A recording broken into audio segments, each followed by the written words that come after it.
ሐምሌ 23 11ኛ ወር 2018 ለተከበረው የአማራ ሕዝብ ለተከበረው መላው የአማራ ፋኖ ሰራዊታችን ከሁሉ አስቀድሜ የከበረ ሰላምታዬን እያቀረብኩ የአማራ ሕዝብ ህልውና ትግል ከግብ እንዲደርስ መላው ሕዝባችንና ሰራዊታችን እንዲያሸንፍ ትግሉ በመርህ በህግ በስርዓት ሊመራ እንደሚገባ ማስገንዘብ ፈልጋለሁ። የትግሉ አመራር መርህን ጠብቆ የመምራት ለሰራዊቱና ለህዝባችን የጋራ ፍላጎት መገዛት ጠያቂ ብቻ ሳይሆን ተጠያቂነት የማስፈን ግዴታ አለበት።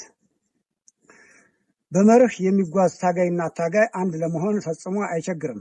አንድነት ማለት በዓላማ በትግል መስመርና በመርህ አንድ መሆን እንጂ ተሰብስቦ በመበተን አይደለም። ስለሆነም ለወንጀለኛ ከለላ እየሰጡ ተጠያቂነትን ሳያሰፍኑ አንድ ሆነናል የሚለው የሰሞኑ አንድነት ተቀባይነት የለውም። መርህና አሰራርን የገፋ አንድነት በሀቀኛ አመራርና ሰራዊት ዘንድ ፈጽሞ ተቀባይነት የለውም። ከዚህ አንጻር መላው የጎንደር ፋኖ በሙሉ መርህና አሰራርን በደፈጠጠ አንድነት ሳይደናገር ውስጥ ለውስጥ የተሽለኮለኩ ለሚያጋጩ አካላት ጆሮ ሳይሰጥ በያለበት ጸንቶ እንዲጠብቀን አደራ ማለት ፈልጋለሁ።